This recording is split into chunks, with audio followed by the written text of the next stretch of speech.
Halo teman-teman, ngerujak lagi yuk. Karena kemarin rame banget, hari ini aku mau petik macam-macam buah untuk dibuat rujak. Buah apa aja tuh? Yuk ikut aku. Kali ini aku bareng temen aku nih. Pertama kami mau petik jeruk bali. Kebetulan udah ada beberapa yang bisa dipetik, tapi kita pilih yang paling tua ya. Aku dibantu tim aku karena buahnya lumayan tinggi. Kita petik satu aja ya. Kita pilih ukuran 1 kiloan. Ini aja udah cukup banget karena isinya lumayan besar. Lanjut petik buah pepaya. Menurut aku pepaya adalah buah wajib karena memang sudah umum digunakan sebagai rujak buah. Ini nih yang gak bisa ketinggalan, yaitu mangga muda. Kebetulan buahnya lumayan banyak walaupun pohonnya gak terlalu besar. Jenis mangga ini memang rajin berbuah. Di daerah aku ini namanya mangga madu.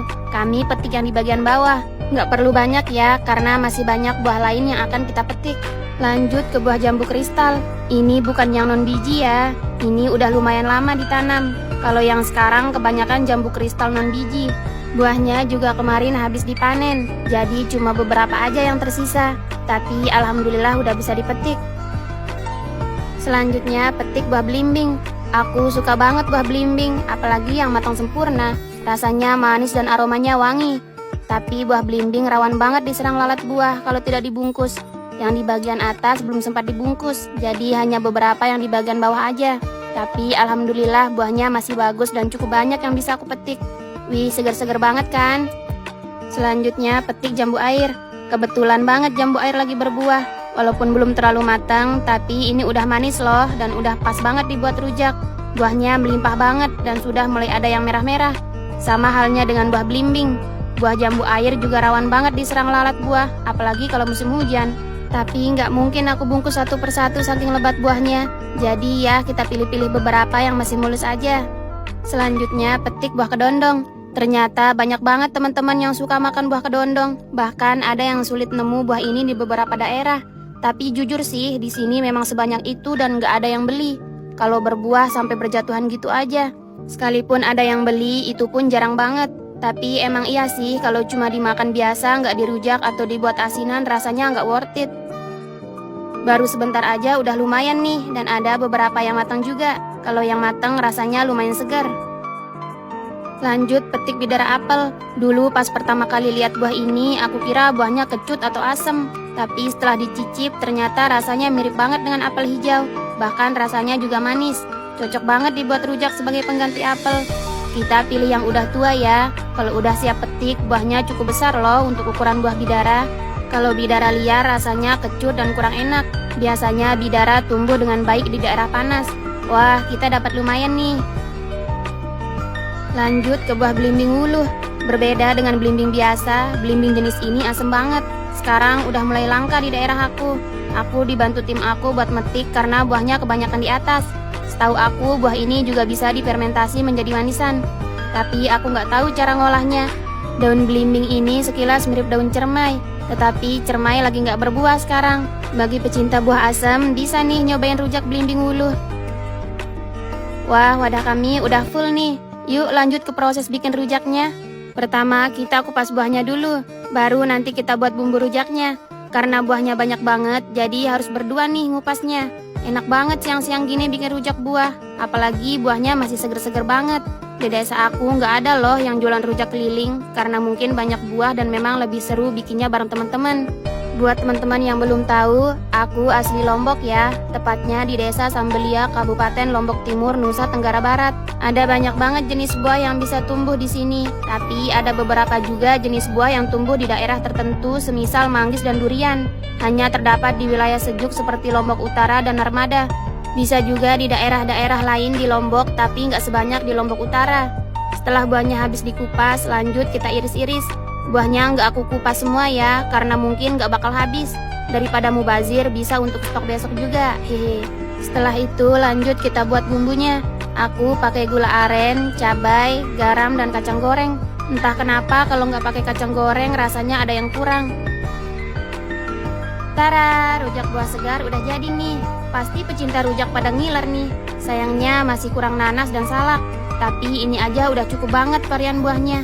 Langsung aja kita makan rujaknya. Kalau masalah rasa nggak usah ditanya. Pasti semua teman-teman di sini udah pada tahu gimana rasanya rujak buah segar.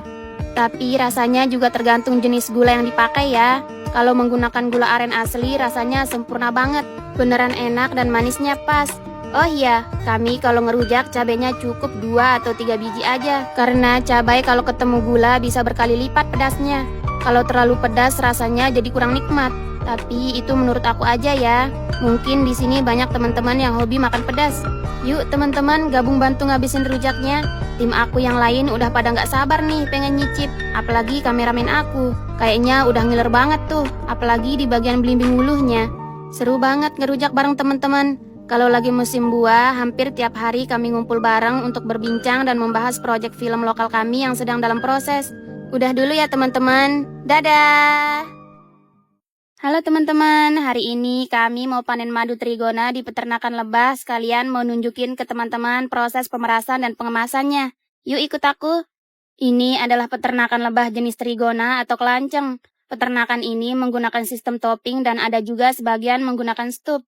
Nih, lihat ada 2 jenis kantung yang kecil dan besar. Kantung yang kecil di tengah adalah telur lebah, sedangkan kantung coklat besar di sekitarnya adalah kantung madunya.